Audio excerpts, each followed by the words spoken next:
Okay dear friends, good evening, how are you. तो कल हमने स्टडी मटेरियल आपको भेज दिया था.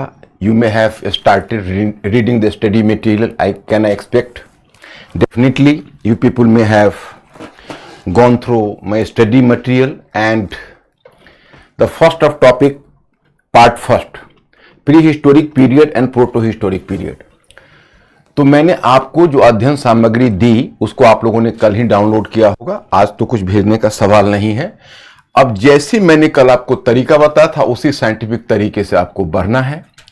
Then I will once again inform you कि from tomorrow, possibly from tomorrow, I will place here 5 MCQ questions, and the MCQ questions would be formulated from the area which had been delivered yesterday. Means कि one day earlier whatever lecture I will deliver to you, so the study material, on the basis of the study material, the MCQ questions have to be formulated, and then you people will just come here. So on the board you will find 5 questions in Hindi, English, both bilingual languages, and you people have to just solve the question. Then Mr. Ankur will work as a bridge between us. I will answer the question and take your note, so that this class would be completely communicative. You people have to make a response to my questions. मतलब 5 questions इधर हिंदी और 5 English के रखे रहेंगे संभवतः कल से, और उसमें आपको 1 by 1 क्वेश्चन मैं आपसे पूछूंगा, आप आंसर करोगे, और मैं यहां आंसर मिस्टर अंकुर से पूछूंगा कि मैक्सिमम कौन है, बी या सी. उसी से मुझे पता चलता रहेगा कि whether you are making a correct answer of my question और you are failing to answer it. लेकिन मुझे उम्मीद है कि आप लोग आंसर करोगे. चलिए हम कहां से शुरू करें. तो मैंने आपको बताया था कि ये, चलिए इस पर हम बाद में आते हैं. इसके ऊपर सबसे पहले हम 2 टर्म आपके सामने डिफाइन करना चाहेंगे. I have to define 2 terms. पूर्व ऐतिहासिक काल. हाँ, firstly let me make you the things clear. My students, we are suppose to make an integrated approach to the study of history. You are not advised to make a study of a single question separately. Rather, one topic should be studied in context of the other. मतलब हम लोगों को कोई भी topic को separate नहीं पढ़ना है, एक दूसरे टॉपिक से जुड़कर पढ़ना है. तो इसलिए पार्ट फर्स्ट में हम क्या कर रहे हैं आपको बता रहे हैं. हम पहले कर रहे हैं पूर्व ऐतिहासिक काल. पूर्व ऐतिहासिक काल यानी प्री हिस्टोरिकल फेज या प्री हिस्टोरिक फेज. अब आपको साथ ही साथ आप उसको स्मरण करते जाना. पूर्व ऐतिहासिक काल, इसमें हम 2 पार्ट, सब पार्ट करते हैं. एक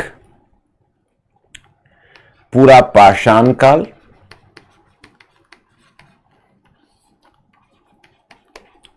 पूरा पाषाण काल, पैलियोलिथिक पीरियड,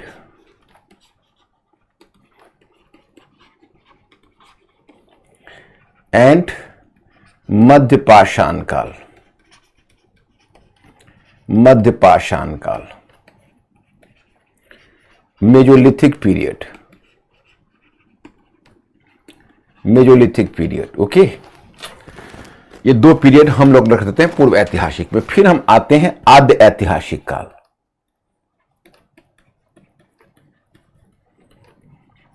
आद्य ऐतिहासिक काल, that is called protohistoric period. Protohistoric period.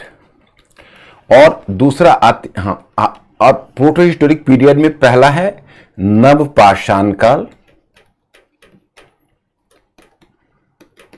Neolithic period. Neolithic period,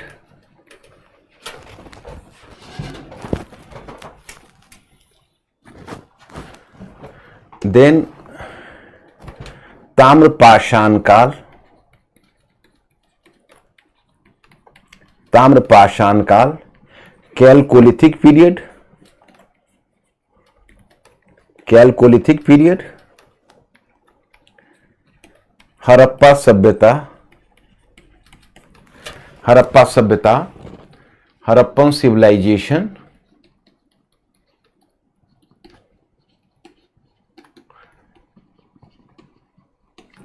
और फिर एक बार हम लोग करते हैं ताम्रपाषाण काल दोबारा। क्यों, मैं आपको बताऊंगा।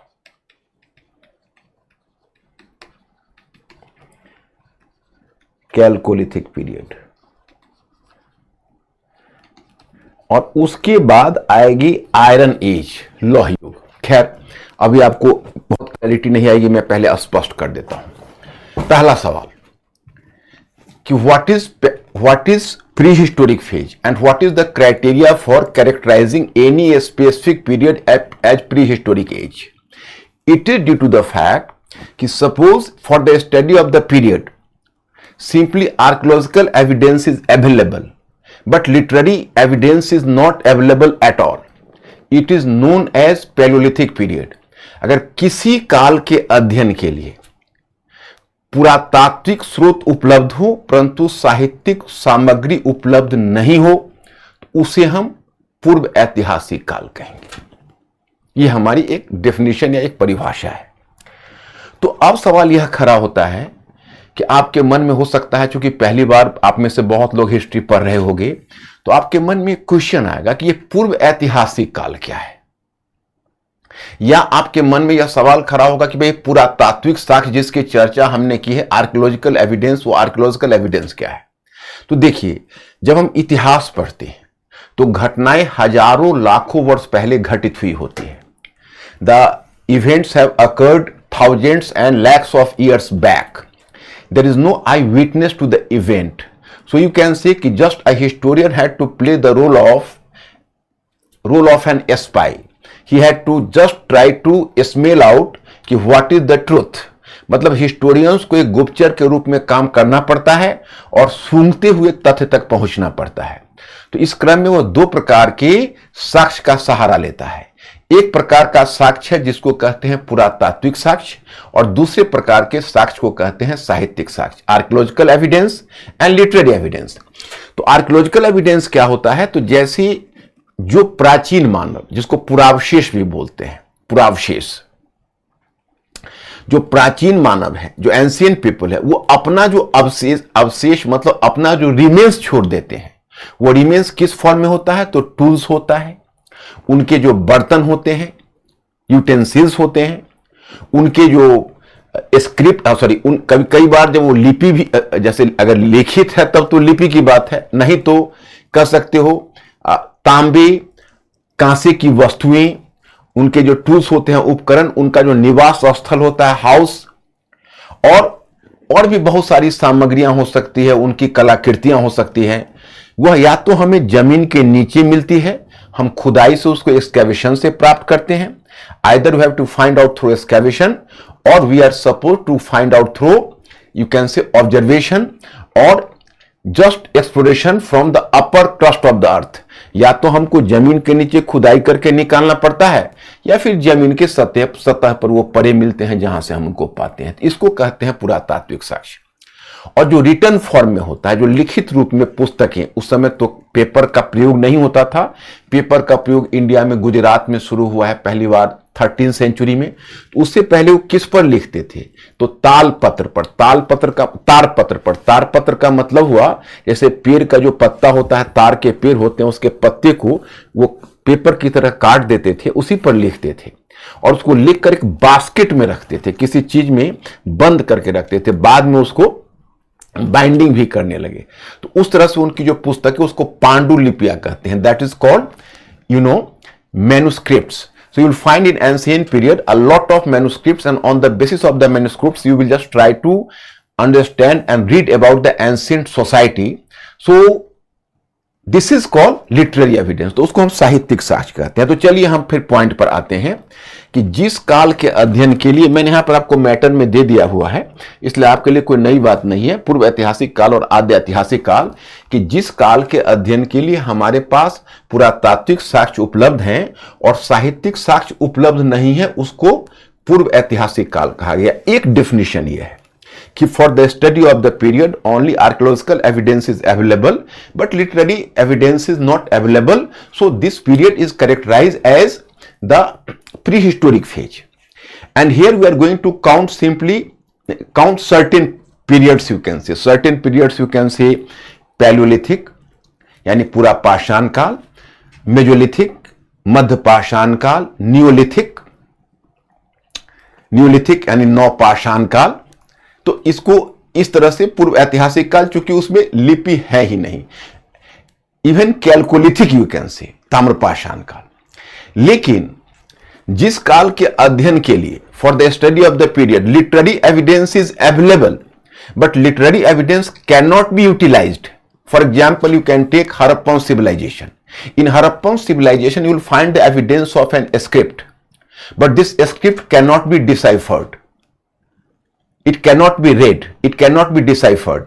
तो मतलब क्या है कि आप एक दूसरा एग्जाम्पल कहोगे हड़प्पा सभ्यता का, जिसके अध्ययन के लिए साहित्यिक साक्ष्य तो उपलब्ध है परंतु उपयोग नहीं हो सका क्योंकि उसकी लिपि ही नहीं पढ़ी गई, तो उसको रखा गया आद्य ऐतिहासिक में।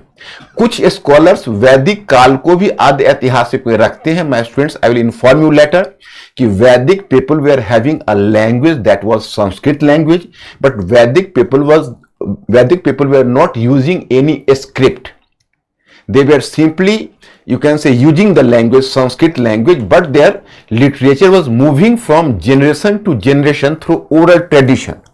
मतलब वैदिक आर्यों के पास साहित्य तो था, वैदिक साहित्य तो था, लेकिन उस साहित्य का वो उपयोग नहीं कर पाते थे, क्योंकि अगर एक तरीके से तुम देखो तो उपयोग इसलिए नहीं कर पाते थे सही मायने में क्योंकि वह उसको लिखित रूप नहीं देते थे, केवल ओरली बोलते रहते थे और पीढ़ी दर पीढ़ी वो चलता रहता था। तो हिस्टोरियंस जब अब उसका इस्तेमाल करते हैं तो उनको लगता है कि पता नहीं इसमें क्या ऑथेंटिक है और क्या ऑथेंटिक नहीं है, क्या प्रमाणिक है और क्या गलत है, तो इसलिए उसको सम टोटल मानकर चला जाता है कि वो बहुत रिलायबल सोर्स नहीं है, यानी वैदिक लिटरेचर को। तो खैर चलिए, हम यहां पर आपको दो चीजें बताना चाहेंगे। हम आपको यह कहना चाहेंगे कि just my students, once again I am going to repeat it, कि हम दो क्राइटेरिया पहले बनाते हैं। पहला क्राइटेरिया पूर्व ऐतिहासिक काल और आद्य ऐतिहासिक काल का बनाते हैं कि जिस काल के अध्ययन के लिए केवल पुरातात्विक साक्ष्य अवेलेबल है और साहित्यिक साक्ष्य अवेलेबल नहीं है, तो उसे हम कहते हैं पूर्व ऐतिहासिक काल।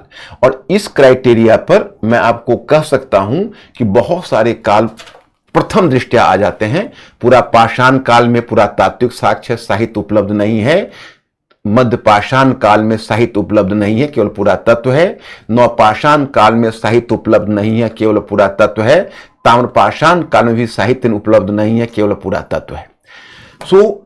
लेकिन on the other hand, for the study of the period archaeological evidence is available, but archaeological evidence is available and even literary evidence is available, but literary evidences cannot be used, cannot be utilized due to some internal weaknesses. So in that case we can characterize this period as proto-historic phase.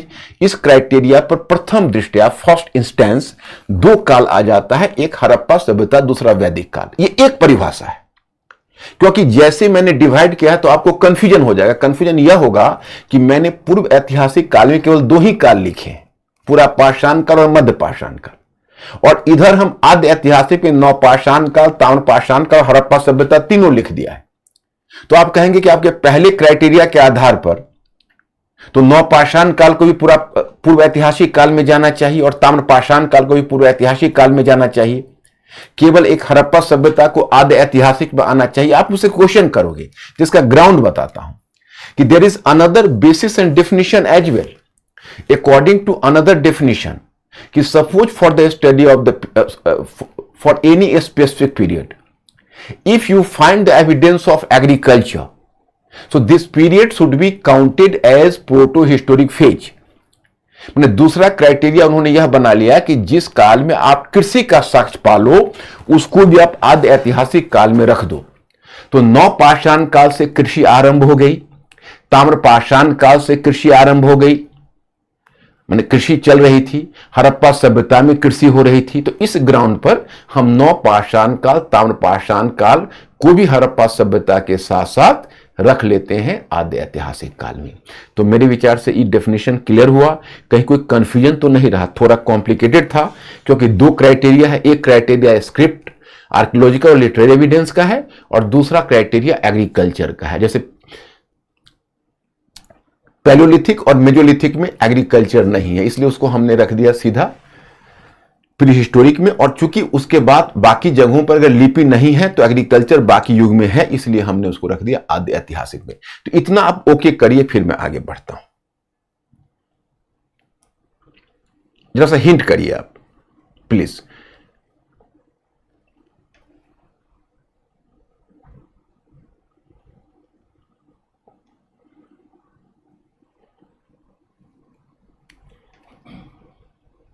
हो क्या रहा है, but कुछ लोगों का buffering कर रहा था तो कह रहे हैं कि उतना नहीं समझ में आया। कुछ लोग का बफरिंग क्यों कर रहा था? पता नहीं, हमारे एंड से ठीक है। हमारे एंड से ठीक है ना? अच्छा ठीक है, मैं स्टूडेंट्स एक बार मैं फिर बोल देता हूं।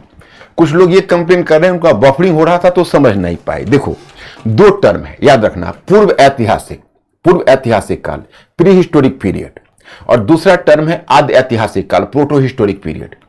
तो दोनों को अलग करने का क्राइटेरिया यह है, दो क्राइटेरिया है और दो अलग अलग क्राइटेरिया है। एक क्राइटेरिया है कि for the study of the period only archaeological evidence is available but literary evidence is not available, तो that should be characterise as prehistoric period. तो इस ग्राउंड पर पूरा पाषाण काल, नवपाषाण काल, ताम्रपाषाण काल और पूरा पाषाण काल, नवपाषाण काल और ताम्रपाषाण काल, पूरा पाषाण काल, मध्य पाषाण काल, नवपाषाण काल और ताम्रपाषाण काल, ये चारों के चारों आ जाएंगे पूर्व ऐतिहासिक काल में।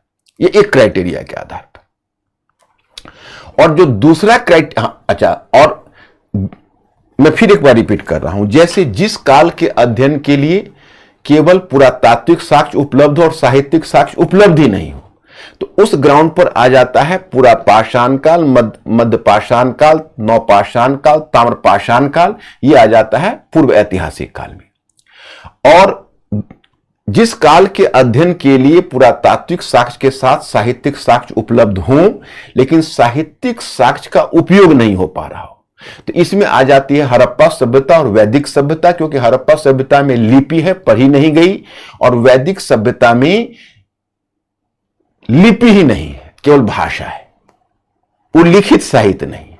तो ये एक क्राइटेरिया हो गया। दूसरा क्राइटेरिया हुआ कि जिस काल में एग्रीकल्चर शुरू हो गया है उसको आद्य ऐतिहासिक काल कहें, और जब एग्रीकल्चर शुरू नहीं हुआ है तो पूर्व ऐतिहासिक काल कहें। तो इस ग्राउंड पर केवल पूरा पाषाण काल और मध्य पाषाण काल पूर्व ऐतिहासिक काल है, क्योंकि नवपाषाण काल से एग्रीकल्चर शुरू हो गया, तो नवपाषाण काल, ताम्रपाषाण काल, हड़प्पा सभ्यता, ये सभी आ जाते हैं आद्य ऐतिहासिक काल में। तो ये मैंने हिंदी में बता दिया। अब मैं इंग्लिश में आपको बता देता हूं, फिर तुम लोग ओके करना, मैं आगे बढ़ जाऊंगा। कि for the study of the period only archaeological evidence is available but not literary evidence, so this period should be characterized as prehistorical phase. And prehistoric phase, and under this period you can count Paleolithic period, Mesolithic period, Neolithic period and Chalcolithic period. But for the study of the period, literary evidence is available, but this literary evidence is not properly utilized. So this period should be characterized as proto-historic phase, and here you can cite the example of Harappan civilization and Vedic civilization. That is the one criteria. ये यहां हुआ। अब आइए दूसरे criteria पर।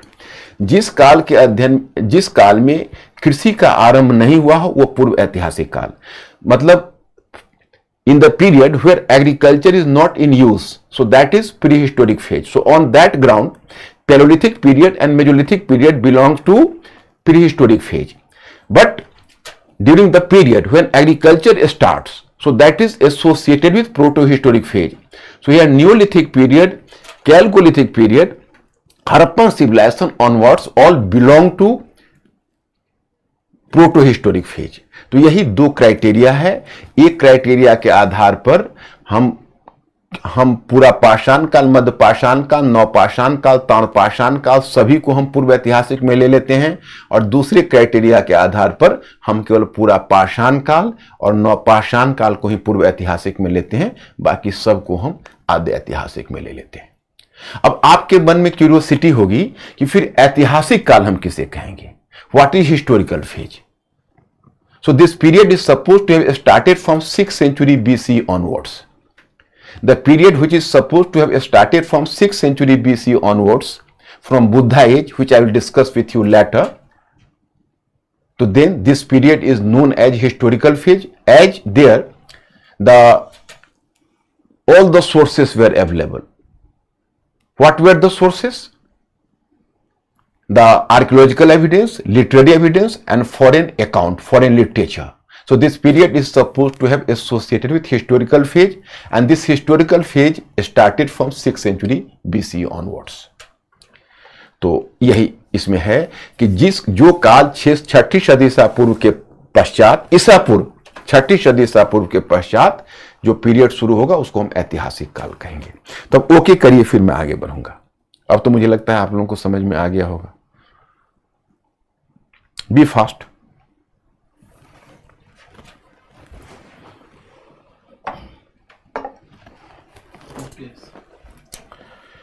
Okay, website right.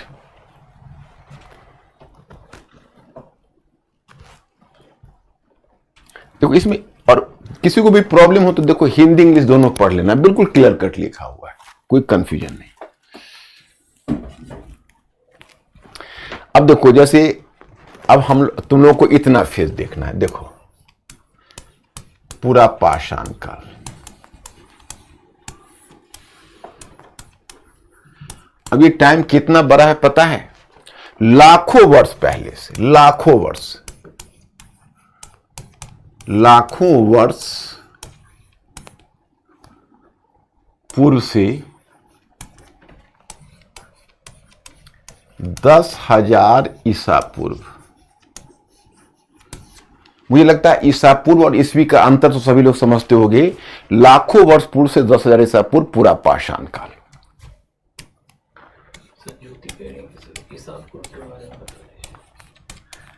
ईसा पूर्व के बारे में बताना होगा।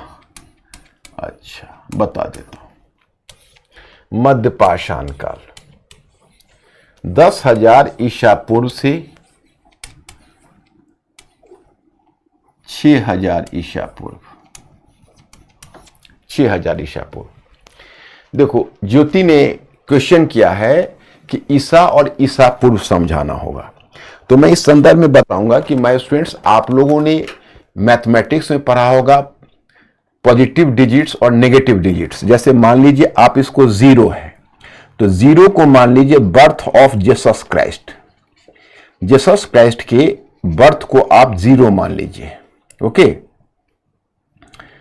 तो जीसस क्राइस्ट के बर्थ को अगर आप 0 मान लेंगे तो जीसस क्राइस्ट के बर्थ से पहले जितना जाता है, जैसे वो हो जाता है ईसा पूर्व, यानी BC, बिफोर क्राइस्ट, और जीसस क्राइस्ट के जन्म के बाद जितना भी ईयर आता है वो बनता है ईस्वी।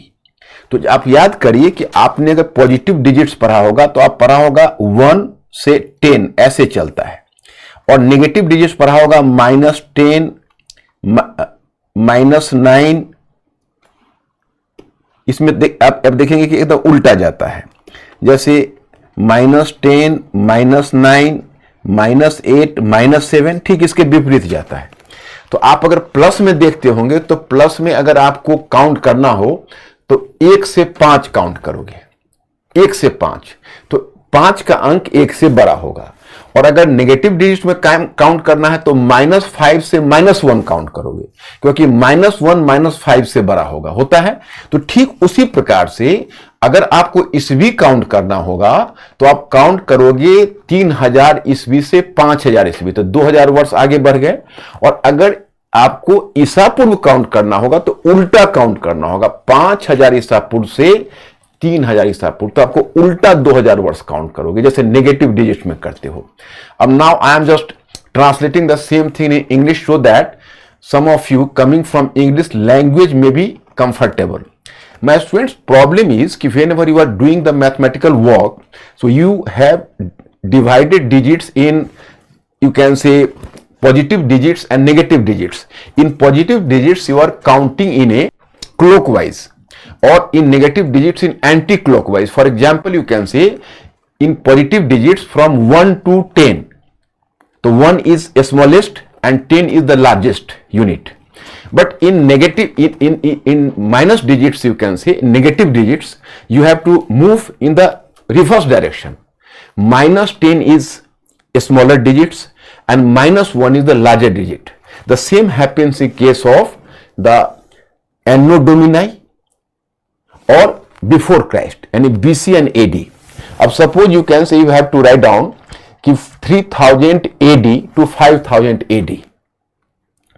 Here you can make a calculation of 2000 plus, and in reverse you can find just in negative terms, or you can say in BC कि 5000 BC to 3000 BC.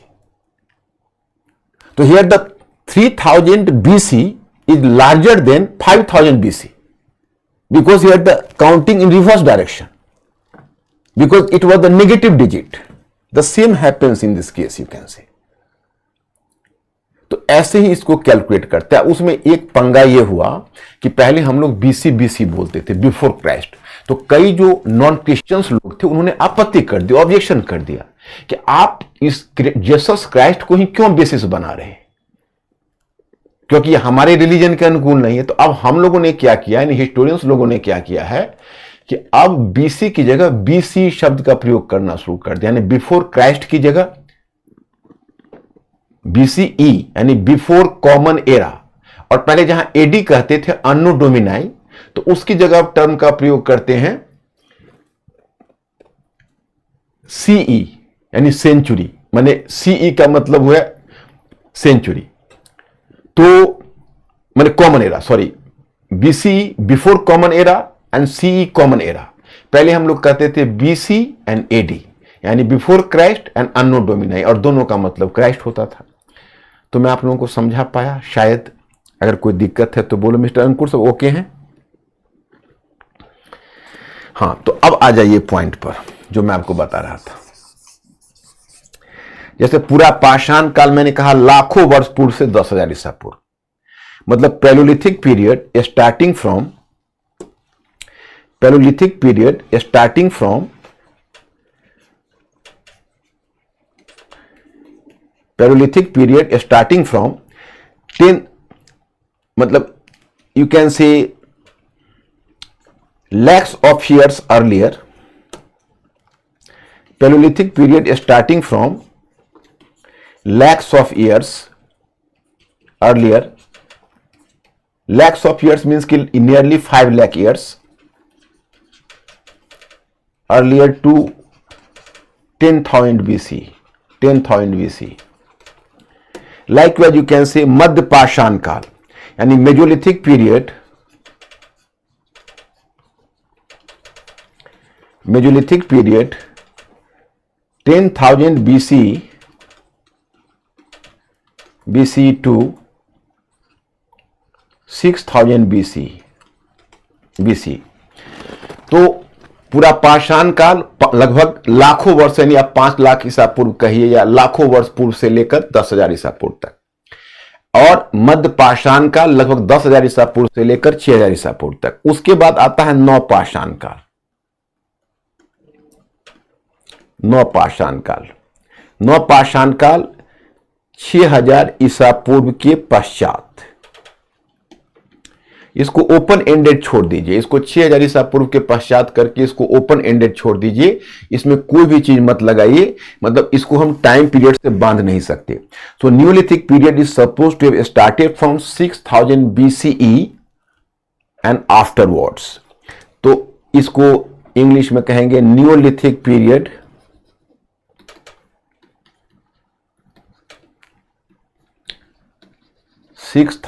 BC onwards, 6,000 BC onwards. Onwards. अब इसके बाद हमारा आता है ताम्रपाषाण काल। ताम्रपाषाण काल यानी कैलकोलिथिक पीरियड। इसका टाइम पीरियड है 3500 BCE to 3500 BC onwards. It should be open ended. तो यहां पर हम लिखते हैं कैलकोलिथिक पीरियड। कैलकोलिथिक पीरियड ताम्रपाषाण काल का मतलब होता है तांबा एवं पत्थर, यानी copper and stone. 3500 BCE onwards. फिर आएगा यहां हड़प्पा सभ्यता।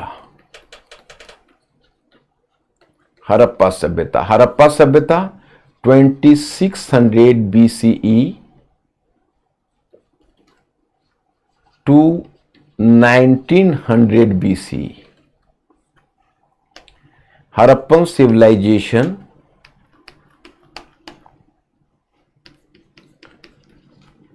Harappan civilization 2600 BC to 1900 BC।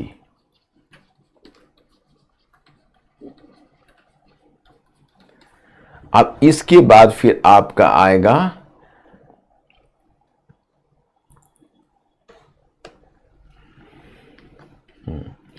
परवर्ती हड़प्पा संस्कृति। परवर्ती हड़प्पा संस्कृति 1900 BC to 1300 BC। Late Harappan culture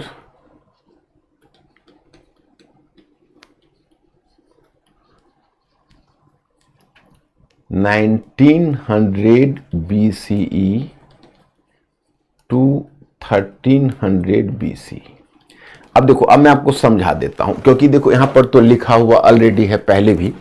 जैसे देखो, ये भारतीय उपमहाद्वीप है, तो whenever you have to observe, अगर आप पूरे भारतीय उपमहाद्वीप को देखिए तो पूरा पाषाण काल के जो स्थल है, और वो सारे स्थल केवल गंगा घाटी और सिंधु के मैदानी क्षेत्र को, जैसे गंगा का मैदानी क्षेत्र, और इधर जो आप देखोगे मालाबार तट पर जो केरला के घने जंगल है, और वहां से लेकर जो सिंधु के मैदानी भाग है उसको छोड़कर ये पूरे भारतीय उपमहाद्वीप में पूरा पाषाण कालीन स्थल मिलेंगे।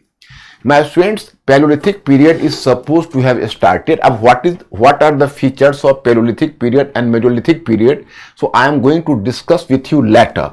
Here simply I am informing you कि Paleolithic period is supposed to have started from nearly 5 lakh years back, and they continued up to nearly 10,000 BCE, and their sites are visible from the different part of Indian subcontinent, saved for or accepted in the you can say alluvial region of Gangetic basin, as well as the Indus basin, and apart from that some forested region of Kerala.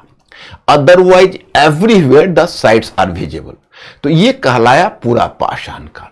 फिर आता है मध्य पाषाण काल। ये पूरे भारतीय उपमहाद्वीप में देखो तो पूरा पाषाण काल के बाद 10,000 BC से लेकर और 6,000 BC तक का ये साइट है जो पूरे भारतीय उपमहाद्वीप में विजिबल है। फिर Mesolithic sites were supposed to have, you can say, located in the different parts of Indian subcontinent. Then comes Neolithic period, that is known as Neolithic period, Navpashan Kal, or even the sites of Neolithic period are visible in different parts. The earliest sites in northwest, then you can say in Kashmir, then you can say in Gangetic basin, and last one in from South India. मतलब नवपाषाण काल के स्थल भी संपूर्ण भारतीय उपमहाद्वीप में मिले हैं। सबसे पहले नॉर्थ उत्तर पश्चिम में मिलेंगे, फिर कश्मीर में मिलेंगे, फिर गंगा यमुना के द्वार में मिलेंगे और सबसे लास्ट में साउथ इंडिया में स्थल आएंगे। तो अब आपके मन में जिज्ञासा होगी हम पूरा पाषाण काल कहते किसको हैं। तो हम आपको बताएं कि actually it was reflecting the earliest stage of human development when the human beings were simply working as the hunters and gatherers, and they were either collecting foods from forest or they were hunting animals, and through hunting animals they were amassing, or you can say collecting foods. So they were basically in the stage of food gathering stage, hunting and food gathering stage. मतलब यह मानव के विकास की आरंभिक अवस्था है जब मानव शिकारी और संग्रहकर्ता के रूप में या तो जंगली उत्पादों का संग्रह कर रहा था या फिर पशुओं को मारकर खा रहा था। यह प्रक्रिया लाखों वर्ष पहले से शुरू हुई और लगभग 10,000 ईसा पूर्व में समाप्त हो गई। तो पहले हिस्टोरियंस ने इस पूरे, जिसको तुम पाषाण काल कहते हो, इसको पूरा पाषाण काल और मध्य पाषाण काल या नवपाषाण काल, तो पहली चीज मैं student just try to understand that कि they belong to stone age. The earliest phase is the stone age, then start the metallic age, मतलब एज ऑफ मेटल। पहले प्रस्तर युग शुरू हुआ और प्रस्तर युग के बाद फिर ताम्रपाषाण काल, प्रस्तर युग के बाद पहले धातु युग शुरू हुआ, पहले प्रस्तर युग फिर धातु युग। तो इसको हम पूरा पाषाण काल या मध्य पाषाण काल या नवपाषाण काल इसलिए कहते हैं कि इस काल में हमें धातु नहीं मिलता, केवल पत्थर ही पत्थर के औजार मिलते हैं, तो इसको हम कहते हैं पाषाण काल। तो इसलिए मैं आपको बताना चाहूंगा कि एक्चुअली जब मानव आरंभिक अवस्था में थे पूरा पाषाण काल, तो उस समय शिकारी और खाद्य संग्रह करते थे, और जब नवपाषाण काल में आए तो for the first time the domestication of animals and agriculture started. मतलब नवपाषाण काल में चलकर मानव ने एक तरफ शिकार और खाद्य संग्रह की जगह खाद्य उत्पादन आरंभ कर दिया। वो फूड गैदरिंग से फूड प्रोड्यूसिंग स्टेज में आ गए, वो शिकारी और खाद्य संग्रह से खाद्य उत्पादक की अवस्था में आ गए, और फिर वो कृषि करने लगे और पशुपालन करने लगे। तो इसको एक बहुत बड़ी क्रांति मानी गई शुरू में। तो पहले माना गया कि पूरा पाषाण काल से सीधे नवपाषाण काल में मानव पहुंच गए। फिर बाद में हिस्टोरियंस ने कहा कि नहीं, अचानक से वो नहीं आए, खाद्य उत्पादन की तरफ अचानक से नहीं आए, बीच में एक संक्रमण की अवस्था रही थी। संक्रमण का मतलब है कि बीच में एक ऐसी अवस्था रही थी जब पुरानी पद्धति को छोड़कर उन्हें नई पद्धति को अपनाई। तो between Palaeolithic period and Neolithic period, in fact they even imagined a phase of transition, एक ट्रांजिशनल फेज की परिकल्पना की जिसे उन्होंने मेजोलिथिक पीरियड का नाम दिया, मतलब मध्य पाषाण काल का। मध्य पाषाण काल की कुछ विशेषताएं हैं जो पूरा पाषाण काल से मिलती है और कुछ विशेषताएं हैं जो नवपाषाण काल से मिलती है। तो कुल मिलाकर ये प्रस्तर युग में 3 स्टेज हो गए। पूरा पाषाण काल मानव शिकारी और खाद्य संग्राहक है, मध्य पाषाण काल में मानव शिकारी और खाद्य संग्राहक है, और नवपाषाण काल में मानव खाद्य उत्पादक बन गया और वह शिकार और पशुपालन करने लगा। ओके, अब पहली धातु जब मानव ने अपनाया, और पहली धातु थी तांबा। अब कहोगे तांबा मानव ने सबसे पहले क्यों अपनाया? तो तांबा का गलनांक कम था। The copper was having the lowest melting point in comparison to iron. अब at that time as I think कि the melting point of copper was nearly 1054 centigrade, और and that of iron was 1534 centigrade. तो अब iron का चूंकि melting point ज्यादा था, तो इसलिए लोगों ने पहले कॉपर का ही उपयोग किया, तांबे का। और जब वो तांबे का उपयोग करने लगे तो कहलाया ताम्रपाषाण काल, क्योंकि वो पत्थर का उपकरण का ही प्रयोग करते थे और तांबे के उपकरण का ही प्रयोग करते थे, तो वो कहलाया ताम्रपाषाण काल।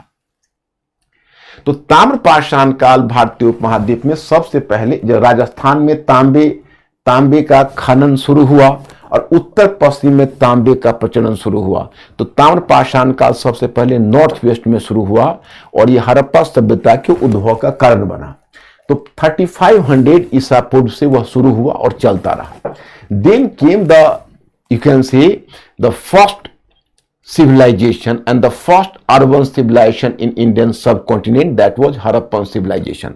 फिर भारतीय उपमहाद्वीप में पहला नगरीय सभ्यता आएगी जिसकी चर्चा हम आगे करेंगे।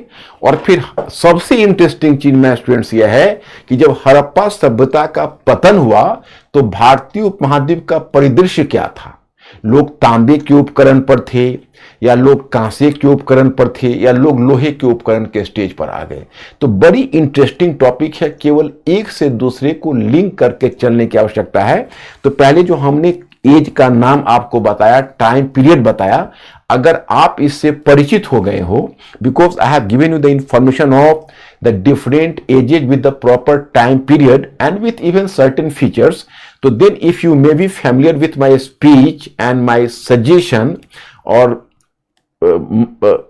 or what I have delivered to you, then I can go further with a formula. तो थोड़ा सा आप हिंट कर दीजिए यहां एज और उसके टाइम पीरियड को क्या आप लोगों ने समझ लिया, या उसमें कोई दिक्कत है तो मैं फिर आगे बढ़ूं। अंकुर क्या हाल है?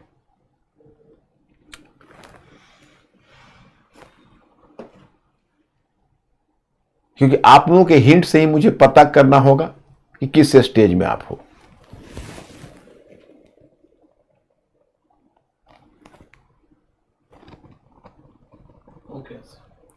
ओके है।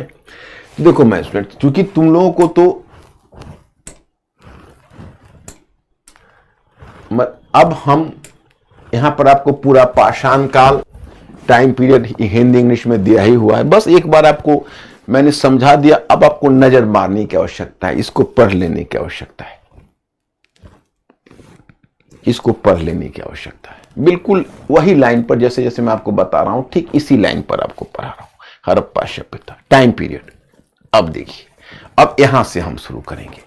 अब हम लोगों को करना क्या है कि पूरा पाषाण काल, मध्य पाषाण काल और नवपाषाण काल और ताम्रपाषाण काल, इन चार युगों में पहले परिवर्तन को रेखांकित कर लेना। अब देखो एकदम साइंटिफिकली हम लोग आगे बढ़ेंगे, कोई प्रॉब्लम आपको नहीं होगा। क्यों? क्योंकि देखो हमने इसको एक साइंटिफिक फार्मूला में बांध दिया। जैसे देखिए आप, जलवायु संबंधी कारक, मतलब एक युग में क्या जलवायु थी और दूसरे युग में जलवायु में क्या परिवर्तन आया। देन यानी climatic factor, same in parallel. Then तकनीकी परिवर्तन, टेक्नोलॉजिकल चेंज, मतलब पूरा पाषाण काल में क्या तकनीकी थी, मध्य पाषाण काल में क्या तकनीकी परिवर्तन हुआ, नवपाषाण काल में क्या तकनीकी परिवर्तन हुआ, और ताम्रपाषाण में काल में क्या तकनीकी परिवर्तन हुआ। टेक्नोलॉजिकल चेंज माने what technological change was going on from Paleolithic period up to Chalcolithic period, because whenever I have to deal with Harappan civilization, so we have to deal with Harappan civilization separately। वो एक बड़ा सा topic है, उसको हम अलग separate deal करेंगे।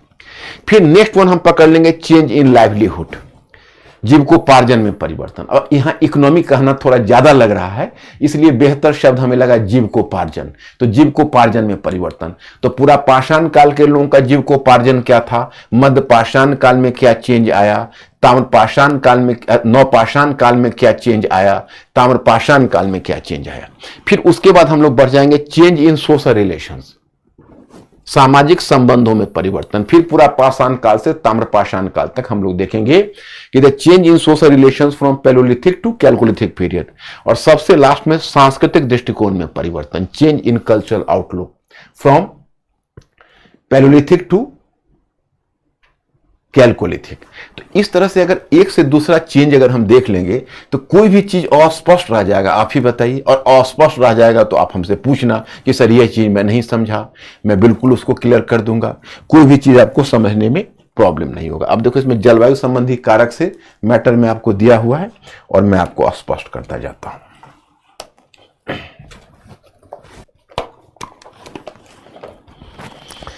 देखिए अब चेंज हम लोग को रेखांकित करना है। सबसे पहले जलवायु संबंधी कारक,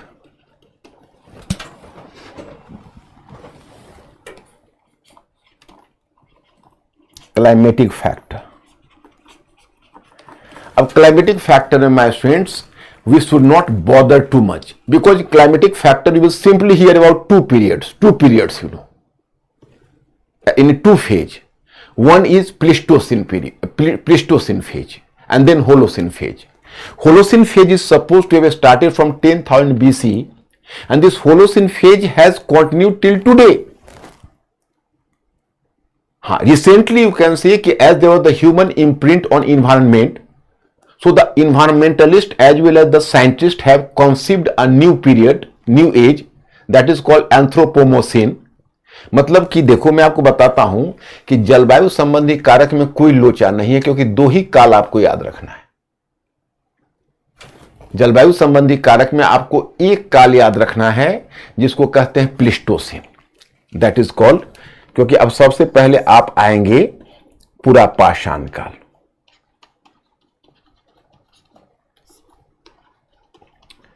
तो पूरा पाषाण काल का मतलब हुआ पैलोलिथिक पीरियड। ये सब आज मुझे लगता है या तो आपको याद हो गया होगा, नहीं तो कल तक आप एश्योर कर देना, क्योंकि कल मैं क्वेश्चन भी लाऊंगा और आप लोग 5 के 5 क्वेश्चन करेक्ट करके हमें एश्योर कर देना कि yes you are clear. Paleolithic period, अब ये किस पीरियड से है, तो इसका नाम है प्लिस्टोसिन,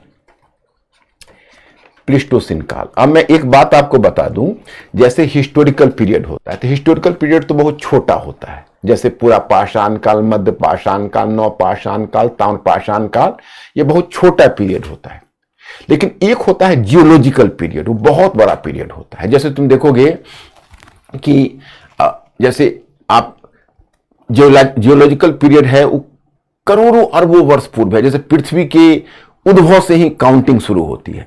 तो एक होता है पैलियोजोइक जो सबसे प्राचीन है, फिर होता है मेसोजोइक, फिर होता है यू कैन से सेनोजोइक, और सेनोजोइक में भी पीरियड्स होते हैं, प्लियोसिन, प्लिस्टोसिन,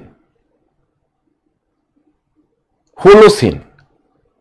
तो प्लियोसिन पीरियड भी कितना पुराना है मैं बताऊं, लगभग 1,20,00,000 years back pliocene period. Pleistocene period 20 lakh वर्ष पहले शुरू हुआ, तब पृथ्वी अधिकांशतः बर्फ से ढका हुआ था, and there was too much cold, the condition for agriculture was not favourable, so it was the situation during pleistocene. इसको प्लिस्टोसिन पीरियड कहते हैं, प्लिस्टोसिन काल, PLEISTOCENE, प्लिस्टोसिन पीरियड। इसमें जिसको तुम पूरा पाषाण काल कहते हो, क्योंकि पूरा पाषाण काल 5 लाख वर्ष पहले शुरू हुआ और प्लिस्टोसिन पीरियड 20 लाख वर्ष पहले शुरू हुआ, इसलिए पूरा पाषाण काल प्लिस्टोसिन पीरियड के लास्ट फेज में है, जब फिर भी पृथ्वी पर बहुत ठंडी थी। हम इंडिया के कंटेक्स्ट में देखें तो ठंडी थी, अभी एग्रीकल्चर के लिए क्लाइमेट तैयार नहीं हुआ था। तो पूरा पाषाण काल में आप यही देखोगे। लेकिन जब मध्य पाषाण काल शुरू हुआ, मध्य पाषाण काल, मेजोलिथिक पीरियड, तो मैं आपको बता चुका हूं कि मेजोलिथिक पीरियड तो 10,000 BCE से शुरू हुआ, और 10,000 BCE से ही यानी होलोसिन पीरियड, जिसको होलोसिन युग कहते हो, यह 10,000 ईसा पूर्व से ही, यानी होलोसिन युग मतलब 10,000 ईसा पूर्व से ही ये होलोसिन पीरियड शुरू हुआ, और ये पीरियड चलता रहा 10,000 ईसा पूर्व से 10,000 BC से। Holocene period is suppose to have start. तो होलोसिन पीरियड में यू विल फाइंड हियर कि in fact the climate was going to be slightly you can say more warm and wait, मतलब थोड़ा गर्म हुआ और थोड़ा नम हुआ। So now the condition for agriculture developed, evolved. अब कृषि करने की हालत भारत में कायम हुई होलोसिन युग में, और होलोसिन युग शुरू हुआ है मध्य पाषाण काल से, लगभग 10,000 ईसा पूर्व से, और मध्य पाषाण काल तो बस 4,000-5,000 वर्षों का रहा है। It was a phase of transition. और फिर नवपाषाण काल में, यानी आपको पता होना चाहिए कि नवपाषाण काल न्यूलिथिक पीरियड में इसी बदलाव के कारण जो क्लाइमेटिक चेंज हुआ, that was a major factor behind starting of agriculture. इसलिए एग्रीकल्चर या कृषि नवपाषाण काल से स्टार्ट होगा, उसमें एक भूमिका होलोसिन युग में क्लाइमेटिक चेंज की भी होगी, होलोसिन पीरियड।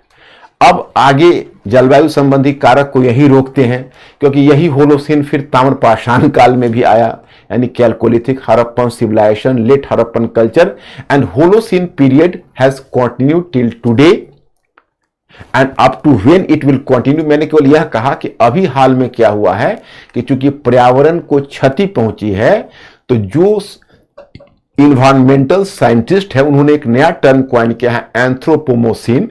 एंथ्रोपोमोसिन का उनका कहना है कि जब मानव ने प्रकृति में हस्तक्षेप किया है तो प्रकृति फ्यूरियस हो गई है, प्रकृति क्रुद्ध हो गई है। आपने कल ही देखा होगा लीबिया में इतना भयंकर जो स्टॉर्म आया है, तो उनका कहना है कि इसको हम एक अलग एरा का नाम दे, लेकिन ओवरऑल आज भी हमारे यहां होलोसिन है। तो अगर इतना आप ओके कर दें तो मैं फिर आगे बढ़ूं। मिस्टर अंकुर को आप इन्फॉर्म करिए, या अगर कोई प्रॉब्लम है तो बताइए।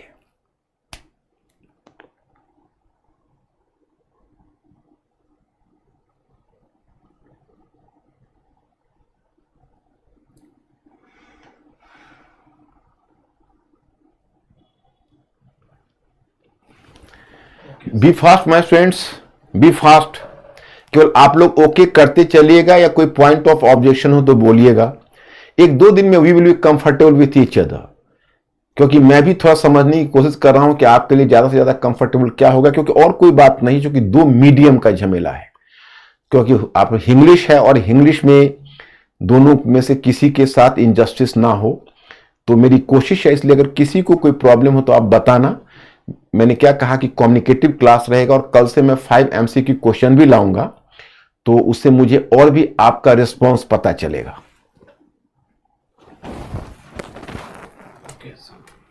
ओके। अब दूसरा फैक्टर देखो, दूसरा फैक्टर है टेक्नोलॉजिकल।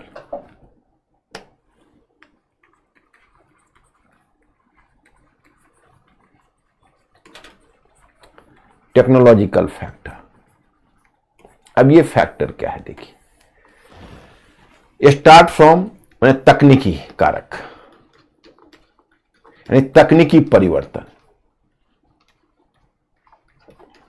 तकनीकी परिवर्तन सबसे पहले आते हैं पूरा पाषाण काल,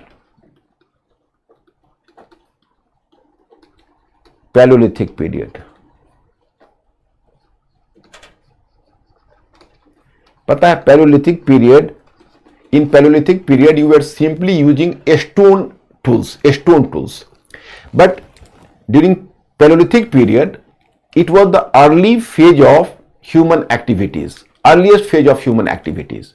So during Paleolithic period you will find कि stone tools were very rough, very rugged and very heavy.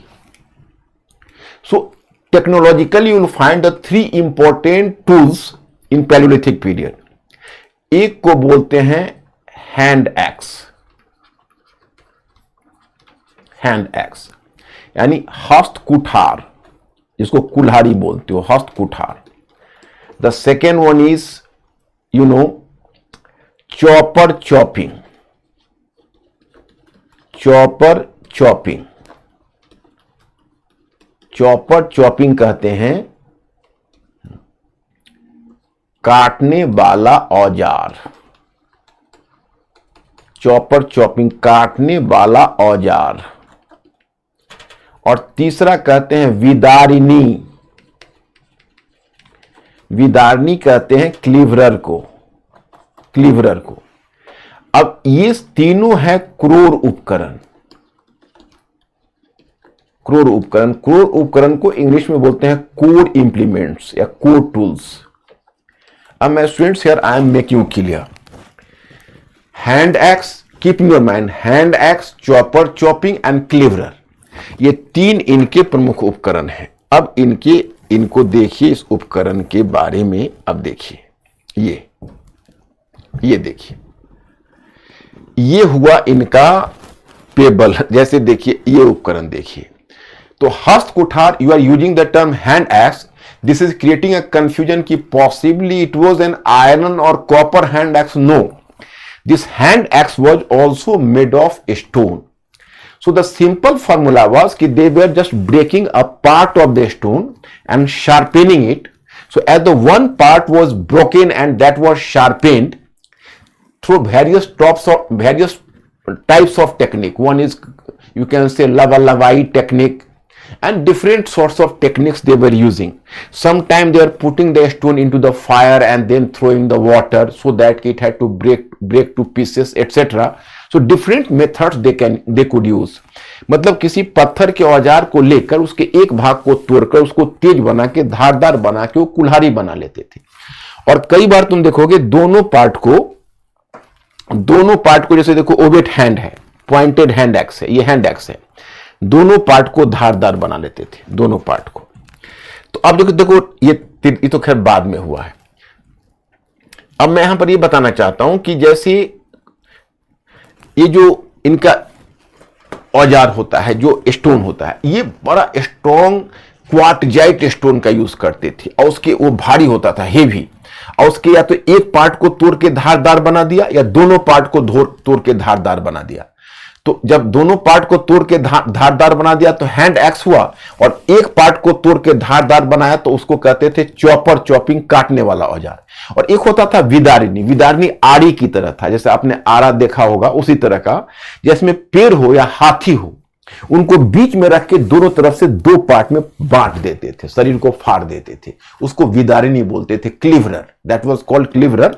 माने that was, you can say, they were just dividing the whole tree vertically, or even the body of elephant could be cut vertically from tail to head. So that is known as vidarini. उसको क्लीवरर बोलते थे.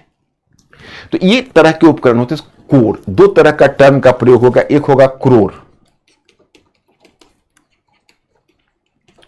उपकरण, और दूसरा कहलाता था शल्क उपकरण.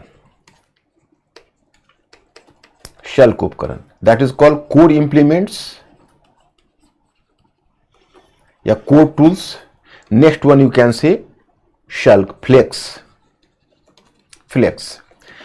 अब कोर और फ्लेक्स में क्या फर्क है मैं बता देता हूं. जैसे एक बड़ा सा स्टोन है, तो स्टोन, पूरे स्टोन में से एक पार्ट को शार्पेन करके एक हेवी सा तुम उपकरण बना लोगे, that is called core implements. और उस स्टोन का एक पार्ट को, उस स्टोन से एक टुकड़ा, छोटा सा टुकड़ा तोड़ के, और तब उसको धारदार बना के उपकरण बनाओगे. जैसे ये उपकरण है, ये टूल्स है, तो इसको बोलेंगे फ्लेक्स. तो फ्लेक्स छोटा और हल्का होगा और कोर हेवी होगा. So my students, if you can say human beings started to use flex in place of core implements or core tools, so it was symbolizing the growing mobility and technological advancement of human beings. Technological advancement of human beings for the fact कि suppose you are using the flex, more and more flex implements, it means the implements are light in weight, so that is going to increase your mobility. You can go for hunting, food gathering, and you can move fastly because your tools are not heavy in size. So that will help you a lot, and that will help the human beings. तो मैं यहां पर बताना चाहता हूं कि जो core उपकरण है, जैसे आपको विदारिनी कहा या हैंड एक्स कहा, चॉपर, चॉपिंग कहा, तो ये सब जो उपकरण हैं, ये सब हेवी होते थे वजन में. और अगर वही आप फ्लेक्स के उनके शल्क, उसकी पपड़ियां, शल्क कहते हैं पपड़ियां का, उसका छोटा टुकड़ा उतार के आप उपकरण बनाते हो, तो वो हल्का उपकरण होता था. और जो हल्का उपकरण होता था उससे आपकी गतिशीलता बढ़ेगी, आप एक क्षेत्र से दूसरे क्षेत्र तक जाओगे. तो मैं आपको बताना चाहूंगा कि जैसे हम लोग कहते हैं पूरा पाषाण काल, तो चलिए मध्य पाषाण काल तो चलिए लगभग 4-5 हजार वर्षों का है. पूरा पाषाण काल तो बहुत लंबा है ना, 5 लाख वर्ष पहले और 10,000 वर्ष तक, मैंने 4,90,000 वर्ष का इतना लंबा टाइम है. तो उसमें भी डिफरेंट फेजेज बन गए, lower palaeolithic, middle palaeolithic and upper palaeolithic. मतलब निम्न पूरा पाषाण काल, मध्य पूरा पाषाण काल और उच्च पूरा पाषाण काल. तो पूरे पूरा पाषाण काल में देखोगे कि कोर इंप्लीमेंट्स का यूज तो होता रहा, लेकिन धीरे धीरे शल्क उपकरण का प्रयोग बढ़ता गया. शल्क यानी फ्लेक्स का, क्योंकि जब तुम उच्च पूरा पाषाण काल में आओगे तो वहां पर आपको ऐसे उपकरण मिलेंगे, उसको कहते हैं ब्यूरिन। ब्यूरिन कहते हैं बेधनी को। बेधनी का मतलब हुआ, अगर आपने कभी नाम सुना होगा बेधनी, तक्षनी। तक्षनी का मतलब हुआ जैसे आप दीवार में उसको ब्यूरिन्स को, तक्षनी और खुरचनी। खुरचनी को बोलते हैं स्क्रैपर्स। जैसे आपने कभी महसूस किया होगा घर में, अगर दादी माँ को या किसी को देखा होगा कि वो घिया से या कोई सब्जी के ऊपर से छाल उतारती हैं, तो उसके लिए उसने एक स्क्रैपर का यूज करती है, उसको कहते हैं खुरचनी। खुरच की उसको उस तरह जैसे पेड़ की खाल, जानवर के चमड़े उतारने के लिए स्क्रैपर्स का यूज करते थे। तो छोटे छोटे सल्क उपकरण होते थे। या फिर दूसरा हुआ तक्षनी। तक्षनी कहते थे ब्यूरिन्स को। ब्यूरिन्स में क्या होता था, जैसे गुफा की दीवारों पर उसको खुरच खुरच के गुफा की दीवार पर और चित्र बनाते थे, तो उसको तक्षनी बोलते थे। तो तक्षनी का इस्तेमाल करते थे। तो वो भी फ्लेक्स होता था, शल्क उपकरण होता था। तो कुल मिलाकर यह तय हुआ कि जैसे जैसे पूरा पाषाण काल से, मतलब वह निम्न पूरा पाषाण काल से उच्च पूरा पाषाण काल पर आते जाएंगे, क्योंकि बहुत लंबा टाइम पीरियड है, तो धीरे धीरे कोर इंप्लीमेंट्स उनका शल्क उपकरणों की तरफ आकर्षण बढ़ता जाएगा। तो जब उपकरण जैसे लाइट होते जाएंगे तो उनकी स्पीड बढ़ती जाएगी, उनकी सामाजिक गतिशीलता बढ़ती जाएगी। तो यही मैं बताना चाहता हूं। तो यह हुआ आपको पूरा पाषाण काल की तकनीकी। इतना ओके करिए, फिर मैं आगे बढ़ूंगा। मिस्टर अंकुर, जरा प्लीज आप मिस्टर अंकुर को हिंट करिए, या if you are having any problem you can ask me a question, no problem.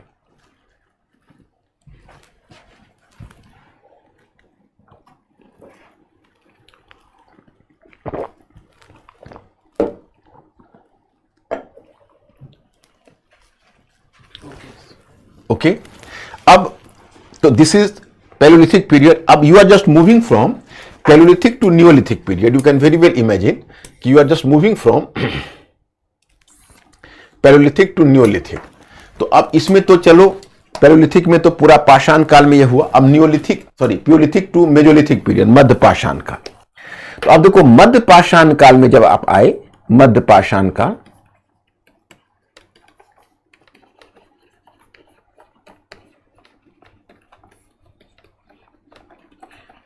here you will find some technological change. What is the technological change? The use of microliths, यानी छोटे पाषाण उपकरणों का प्रयोग।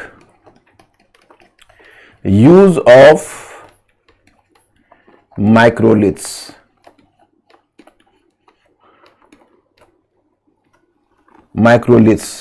Use of microliths. अब ये use of microliths क्या था? तो जब वो मध्य पाषाण काल में they came into the mesolithic period, so they started to use microliths. What were microliths? They were the very miniature type stone implements, and its size was nearly 1 centimeter to 5 centimeter. These tools could not be used independently, rather they had to grafted with either wooden or bone implements. These stone implements are grafted with the wooden or bone implements, and then they can be used. Once they started to use microliths, they could very successfully develop bows and arrows, which was a missile technology at that time. मतलब वो जो छोटे पाषाण उपकरण है उनका size मात्र 1 centimetre से 5 सेंटीमीटर होता था। ये मध्य पाषाण काल की बात बता रहा हूं। इसका नाम ही पड़ा मेजोलिथिक पीरियड। क्यों? क्योंकि माइक्रोलिथ्स के कारण छोटे उपकरण, ये तकनीकी विकास है। लेकिन उतने छोटे उपकरण का तो स्वतंत्र रूप से यूज कर नहीं सकते थे। 1 सेंटीमीटर से 5 सेंटीमीटर का साइज होता था, तो उसको या तो लकड़ी के साथ उपकरण से ग्राफ्ट कर देते थे, या बोन इंप्लीमेंट, जो बोन उपकरण है उसके साथ ग्राफ्ट कर देते थे, और तब उसका यूज करते थे। जैसे तीर कमान उन्होंने डेवलप कर लिया, तो ये हुआ तकनीकी विकास। जैसे आपको शायद इसका फिगर होगा, मैं जहां तक ध्यान करता हूं, देखिए ये है। अब ये है माइक्रोलिथ्स। कितना छोटा पाषाण उपकरण है माइक्रोलिथ्स, वो यूज करते थे। तो ये हो गया मध्य पाषाण काल। अब आप आते हो इसके बाद नवपाषाण काल। तो नवपाषाण काल में वो क्या करते थे उसको देखिए।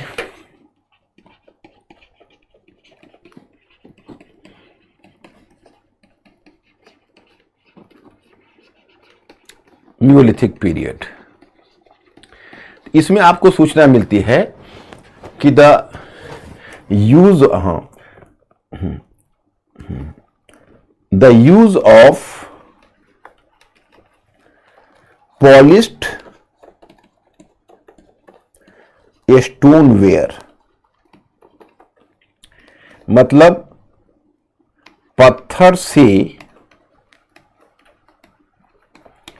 पत्थर को घिसकर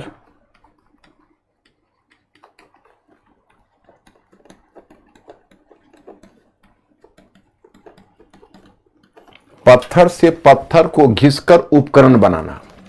actually my students, here I have to inform you कि in fact you find at the term the use of polished stoneware. Actually अब जब वो नवपाषाण काल में आए तो नवपाषाण काल में क्या हुआ कि उन्होंने ज्यादा बेहतर उपकरण डेवलप किए। कैसे? तो पहले जो पत्थर से पत्थर को तोड़कर उपकरण बनाते थे तो वो बड़ा, वैसे जो उपकरण होते थे, वैसे जो टूल्स होते थे, वे टूल्स बड़ा खुरदुरा होते थे। अगर आप उनको हाथों से पकड़ते तो हाथ आपका कटने लगता। लेकिन अब वो पत्थर से पत्थर को घिसकर और ज्यादा बेहतर किस्म के उपकरण बना सकते थे, क्योंकि वो उपकरण चिकना हो गया, वो टूल्स चिकना हो गया। उससे एग्रीकल्चर बड़ी सुविधाजनक हो गई न्यूलिथिक पीरियड में। अब just I am repeating in English. Actually, earlier they used to make the tools through breaking one stone with the other. So the surface of the tools were going to be rugged and rough. But now they can manufacture the tools through rubbing one stone against the other. So as the result of the rubbing, the surface would be quite, you can say, smooth. So that will help in agriculture. तो इस तरह से दोनों चीजें इसका फायदा हुआ। तो नवपाषाण काल भी आप समझ गए होंगे, और ताम्रपाषाण काल में तो बहुत आसान है, तांबे का उपकरण, पहला धातु, ताम्रपाषाण काल। Chalcolithic period,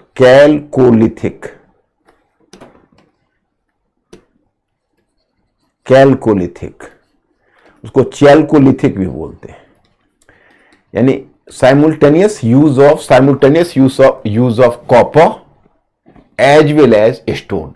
But my friends, I am asking one question. Be mentally alert. If someone is going to ask you whether they use the copper implements more or stone implements more, and which tools were used larger in number, either made of stone or made of copper, stone 1 copper 2, type fastly. मतलब ताम्रपाषाण काल के लोग ज्यादा पत्थर के उपकरणों का प्रयोग करते थे या तांबे के उपकरणों का प्रयोग करते थे? पत्थर का सिंबल है 1, तांबे का सिंबल है 2। बी फास्ट, बताइए 1 टाइप करिए या 2 टाइप करिए। 2 तांबा 1 पत्थर, किसका ज्यादा यूज करते थे?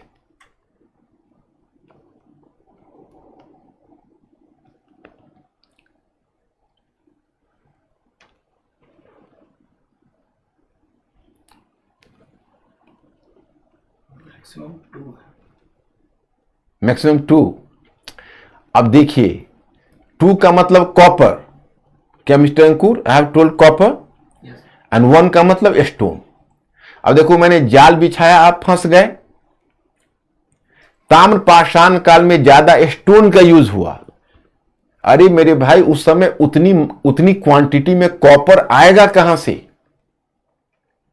कॉपर की उतनी अवेलेबिलिटी नहीं थी, और सबसे बड़ी बात है कि मेल्टिंग पॉइंट नहीं था उतना, स्टोन इजिली अवेलेबल था। सो ऑब्वियसली यू कैन से तुम्हारा आंसर होना चाहिए 1 स्टोन, नॉट कॉपर। कॉपर तो उस समय फिर भी, स्टोन ज्यादा अवेलेबल है, कॉपर कम अवेलेबल है। तो माय स्टूडेंट्स, कैलकोलिथिक पीरियड में द स्पेशलिटी वाज कि for the first time metal came into use, and the first metal was copper, as the copper was having the lower melting point. It was the reason. So copper came into use.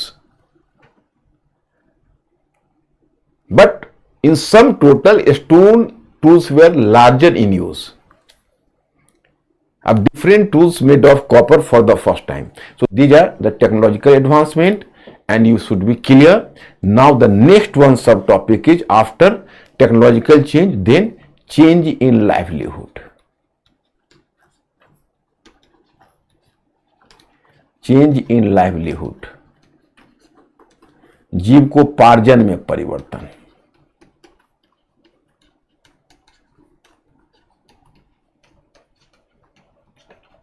जीविकोपार्जन में परिवर्तन. अब जब जीविकोपार्जन में परिवर्तन की बात होगी तो सबसे पहले फिर पूरा पाषाण काल.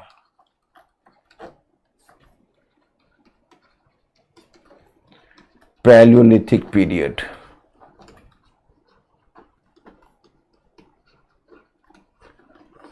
Palaeolithic period. अब ये बताइए कि ड्यूरिंग पैलियोलिथिक पीरियड मतलब पूरा पाषाण काल में मानव शिकारी थे और खाद्य संग्रह करते थे. पुरुष शिकार पर जाते थे, महिलाएं खाद्य संग्रह करती थी. आप कहोगे खाद्य संग्रह क्या है? तो खाद्य संग्रह का मतलब है वो जाती थी, जंगली उत्पादों का संग्रह करती थी. जंगल में कंद मूल, फल फूल, शहद जिसको हनी बोलते हो, ये सारी चीजें इकट्ठा करती थी और रखती थी. So my students, I am telling you कि in fact during Paleolithic period the human beings were doing either hunting or food gathering. As the food gathering, the forest products were gathered. So once again I am going to ask you one question कि whether hunting was more important for their livelihood or food gathering. Hunting was more important for livelihood or food gathering. Hunting 1, food gathering 2. Hunting 1, food gathering 2. मतलब उनके जीवन में शिकार का ज्यादा महत्व था या खाद्य संग्रह का? उनके जीविकोपार्जन में शिकार 1, खाद्य संग्रह 2. Be fast and type.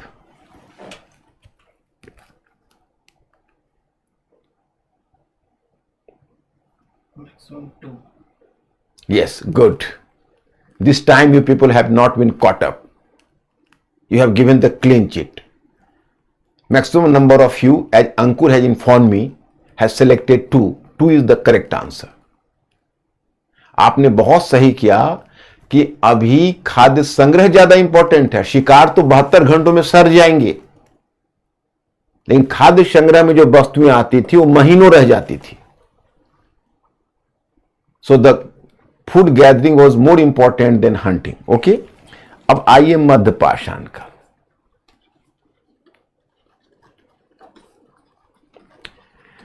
अब मध्य पाषाण काल मेजोलिथिक पीरियड. Mesolithic period. अब here you come to realise कि during mesolithic period was having a lot of similarity with Paleolithic period and some similarity with Neolithic period as well. मतलब ये पूरा पाषाण काल और नवपाषाण काल के बीच संक्रमण की अवस्था को दर्शाता है, फेज ऑफ ट्रांजिशन. तो इस समय भी लोग शिकारी और खाद्य संग्रह करता ही रहे. Even during mesolithic period the people remain to be hunter and food gatherers, but there was change in the activities of hunting and food gathering, and at least the human beings started to reflect the potentiality of domestication of animals as well as agriculture. मतलब अभी वो उन्होंने उत्पादन शुरू नहीं किया है, लेकिन कुछ लक्षण दिखाने लगे. जैसे आप देखोगे अब शिकार की तकनीकी में परिवर्तन आएगा, क्योंकि उन्होंने तीर और कमान का विकास कर लिया. They developed Bhoj and arrows. So apart from the big animals, they could successfully hunt even the smaller animals who were running fastly, like deer. And apart from that, they can even, you can say through bow and arrows, they can target it even birds. So better food availability after that, you can very well imagine the better food availability.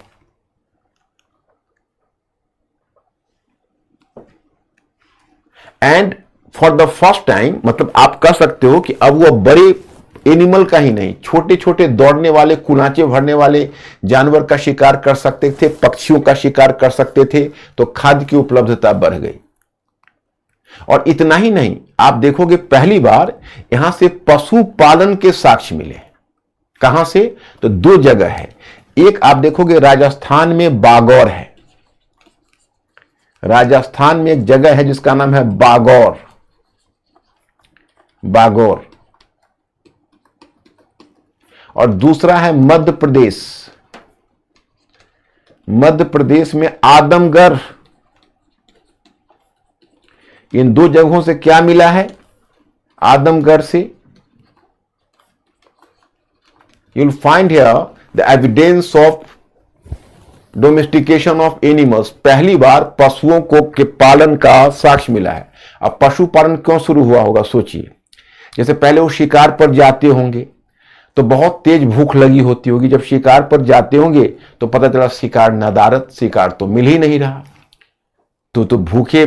फिर उनके दिमाग में idea है कि ऐसा करते हैं कि अब शिकार को, कुछ शिकार को एक साथ बांध के रखते हैं कि जब भूख लगेगी तब उसमें से एक का हम यूज करेंगे। उसी में वो एनिमल्स को जो बांध कर बारे में रखना शुरू किया, तो फिर एक दिन महसूस किया कि अरे इसके तो छोटे छोटे बच्चे निकलने लगे।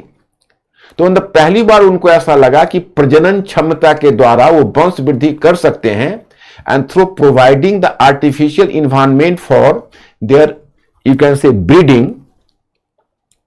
we can, you can say, multiply the number of animals. So idea just hit upon their mind. So for the first time they started to use this technique at Bagor in Rajasthan and Adavgarh in Madhya Pradesh। तो इस तरह से उन्होंने, उनके दिमाग में idea आया कि हम पशु पालन करके भी पशुओं को बढ़ा सकते हैं। लेकिन देखो, मध्य पाषाण काल में एग्रीकल्चर की शुरू नहीं हुई, लेकिन जैसे एक दो साइट है, अब साइट का नाम तो आपको याद नहीं रहेगा। जैसे प्रतापगढ़ है यूपी में, वहां पर एक जगह है सराय नाहर राय, दूसरी जगह है महादाहा। तो वहां से आपको सूचना मिलती है, एक मिला है वहां से म्यूल, म्यूल कहते हैं किसको बोलते हैं? सिलबट्टे को। और दूसरा है ग्राइंडर, ग्राइंडर बोलते हैं चक्की को जिसमें अनाज पीसा जाता है। तो उनमें क्या है कि उन्होंने देखा चक्की और म्यूल यानी सिलबट्टे का प्रयोग हुआ है, वो अनाजों का दाना निकालने के लिए करते। जिसका मतलब उन्होंने अनाज का यूज करना शुरू कर दिया था। अनाज का यूज करना मध्य पाषाण काल में ही शुरू कर दिया था।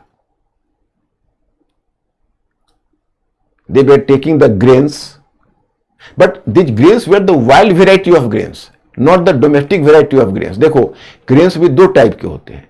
एक है कि आप अनाज की खेती करते हो, तो इन्होंने खेती नहीं शुरू की थी, लेकिन जंगल में वैसे भी बहुत सारे अनाज आपको उसी तरह पैदा हो जाते हैं, तो वैसे ही अनाजों को चुनकर और वो अनाज का दाना निकाल के उसका यूज करते थे। तो मध्य पाषाण काल में यही दिखेगा। दूसरी बात है कुकिंग। सबसे पहले उसे अगर आपसे पूछे भाई फायर का यूज पहली बार किस काल में शुरू हुआ, तो पूरा पाषाण काल में। Use of fire started from Palaeolithic period, but for the first time cooking started, cooking of foods during Mesolithic period. मतलब खाना पकाने की पद्धति पहली बार इन्होंने मध्य पाषाण काल में शुरू की। अब आ जाओगे नव पाषाण काल, Neolithic period.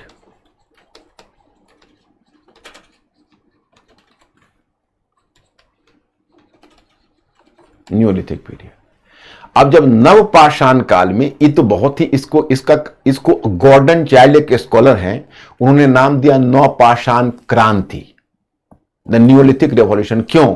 Because it is for the first time during this period the human beings came from the stage of food gathering and hunting to food producing। मानव पहली बार शिकार और खाद्य संग्रह से खाद्य उत्पादन की तरफ आया। सोचिए कितनी बड़ी क्रांति हुई मानव इतिहास में। जैसे कई स्कॉलर्स तो ऐसा मानते हैं कि मानव इतिहास की पहली बड़ी क्रांति नवपाषाण क्रांति थी और दूसरी बड़ी क्रांति औद्योगिक क्रांति है। The first revolution in human history was Neolithic revolution, and then the second revolution is, you can say, that is industrial revolution। कितनी बड़ी बात हुई।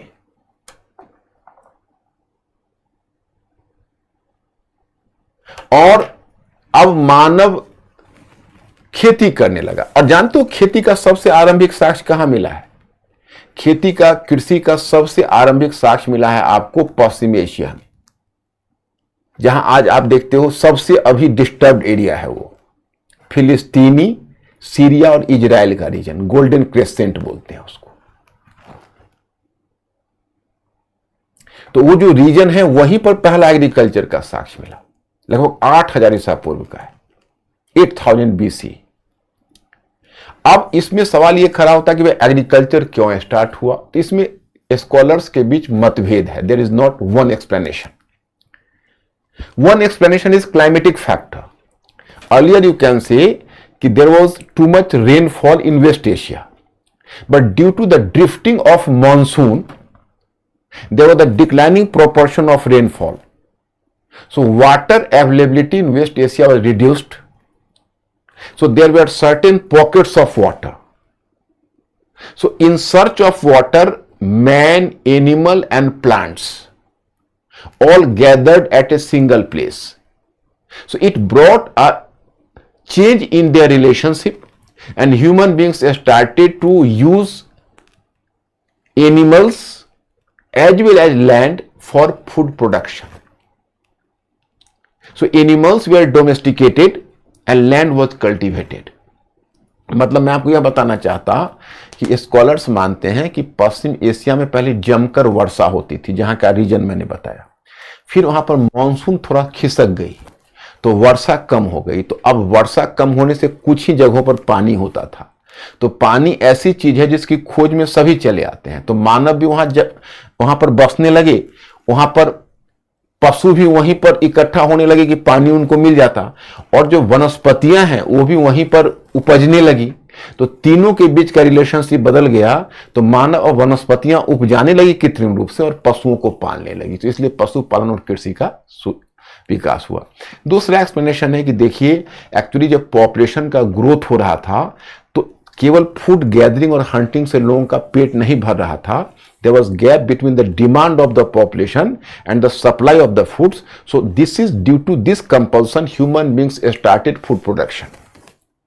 क्योंकि एक तरफ जो खाद्यान्न है और एक तरफ फूड्स का डिमांड बढ़ रहा था, लेकिन उसकी सप्लाई कम थी, तो इसलिए अब उनको खेती करनी पड़ी। तो एक एक्सप्लेनेशन ये है, कोई भी एक्सप्लेनेशन आप रख सकते हो। तो अब डोमेस्टिकेशन ऑफ एनिमल्स स्टार्ट हुआ, एग्रीकल्चर प्रोडक्शन स्टार्ट हुआ। So it was definitely it was suppose to be a major change in human history, you know. Although अब हम लोग ऑप्शनल में तो इसको रेवोल्यूशन नहीं कहते हैं, उसको खंडन करते हैं, लेकिन सम टोटल गॉर्डन चाइल्ड ने उसको रेवोल्यूशन के तौर पर जाना है। अब जो कैलकोलिथिक है उसमें कोई नई चीज है ही नहीं। तो कैलकोलिथिक में जो आपने ट्रेंड देखा नियोलिथिक में, वो और भी मजबूत हुआ ताम्रपाषाण काल में, क्योंकि इस काल में कृषि और पशुपालन को और भी प्रोत्साहन मिला। क्यों? क्योंकि अब तांबे आ गए, तो तांबे के आने से उत्पादन और भी बढ़ गया, तांबे के उपकरण से खेती और ज्यादा बढ़िया हो सकती थी। So in chalcolithic period you can say कि the agriculture and domestication of animals became more strengthened. So chalcolithic period में वही ट्रेंड है जो आगे बढ़ गया। तो एक बार में हम लोग केवल कैलकोलिथिक तक ही जाएंगे, हड़प्पा सभ्यता को हम लोग अलग रखेंगे क्योंकि बड़ा यूनिक सिविलाइजेशन है, उसका हम लोग अलग से स्टडी करेंगे। उस पर क्वेश्चन भी आपको है, क्वेश्चन तो मध्यपाषाण काल पर भी है। तो ये हम लोगों ने 3 कर लिया। हम लोगों ने जलवायु संबंधी कर लिया, तकनीकी परिवर्तन कर लिया और जीविकोपार्जन में। अब हमें सामाजिक परिवर्तन और सांस्कृतिक परिवर्तन देखना है, तो इस सेगमेंट हो जाएगा, तब हम लोग एक्सक्लूसिवली हड़प्पा सभ्यता पर चलेंगे। लेकिन आज तो अब टाइम ओवर हो गया हमारे पास, तो बस 1 आवर 20 मिनट्स का टाइम होता है। मुझे लगता है कि आप लोग कंफर्टेबल हो गए और समझ गए होंगे। फिर भी अगर कोई प्रॉब्लम रह गया होगा तो I will help you tomorrow. तो आज मैं यही रुकूंगा। मिस्टर अंकुर सब कंफर्टेबल है मेरे स्टूडेंट्स? कंफर्टेबल हैं आप? अब कल से 5 क्वेश्चंस लाऊंगा, तो और भी ज्यादा हम लोगों के बीच कम्युनिकेशन जुड़ेगा। Okay, thank you very much. I will see you tomorrow. Good night.